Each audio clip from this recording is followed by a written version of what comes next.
the variable relationships that we might have between mind and body, or indeed mind, body and world, which seem to be offered by a kind of enforced Cartesian dualism, in the sense that we are not a sort of unified experience. We are two things, at least, a mind inside of some sort of material body. That possible variation in the relationships, as I think I said in previous videos, does suggest possible strategies or possible uses. It seems to offer itself as an opportunity for alternative experiences. Alternative experiences which we seem to use all the time anyway. I've already spoken about dissociation and about the withdrawal of a sense of self from either parts of the body or, in extreme cases, from the body entirely.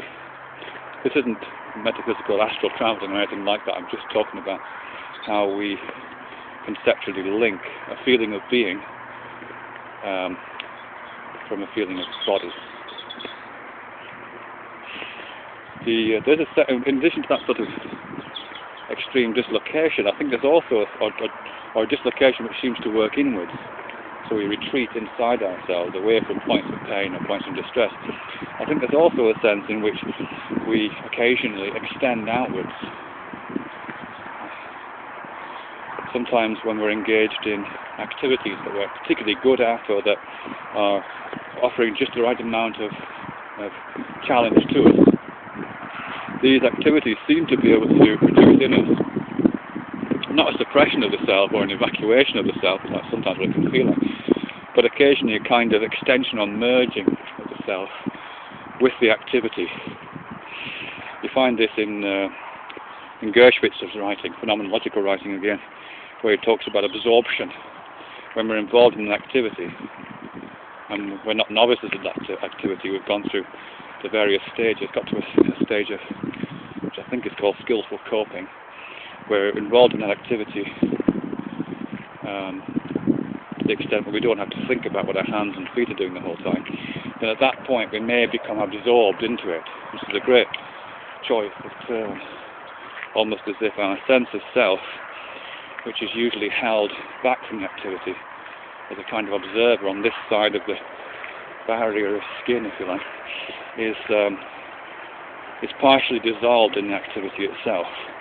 We don't disappear, we're still there, but our sense of self spreads and becomes more widely dispersed across the activity itself.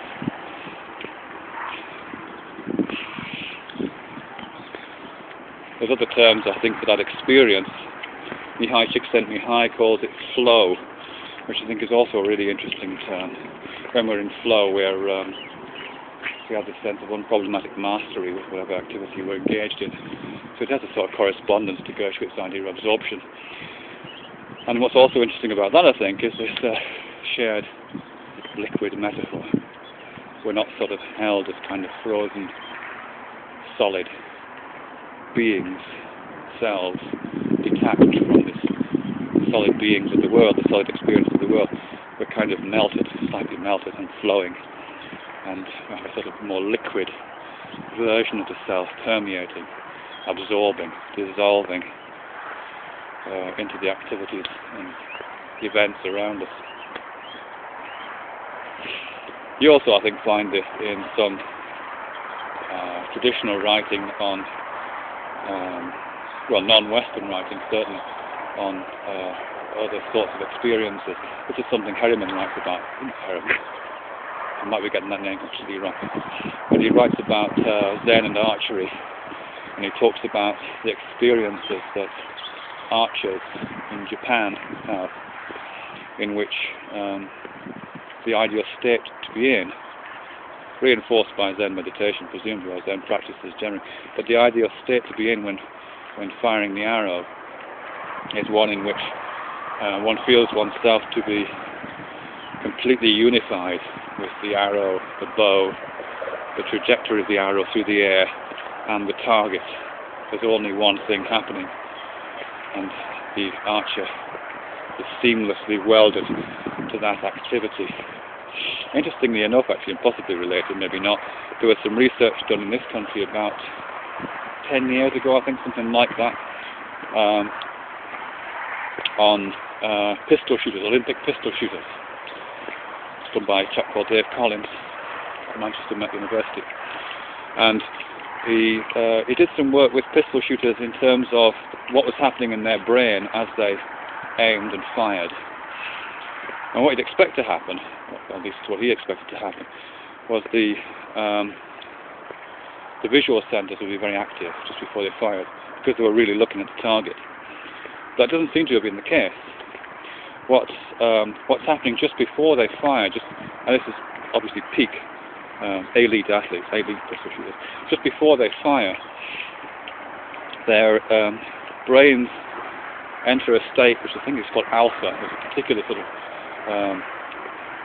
particular rhythmic pattern, and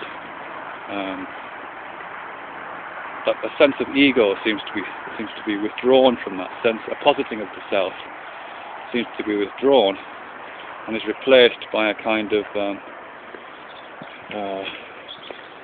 intentionality. The parts of the brain which are responsible for intention were very active, and parts of the brain which were responsible for sort of self-observation were quiescent.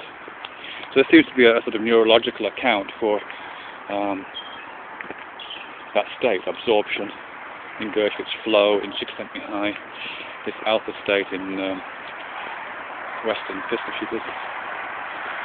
And also this idea, this sense that self is, as I said, a movable feast. We can associate somehow a self, not simply with the body, but maybe with parts of the body, so we can retreat inside. We also seem to be able to occasionally, under favourable circumstances, to distribute the self a little bit wider. And all of those principles fall out of that basic duality between mind and body, between self and body, between self and world, that Descartes is quite often criticised for. If we didn't have that substance duality, if we weren't aware of it, all those variables would disappear. There would simply be our bodies conscious and awake, and that would be it, which I think would be a bit of a loss.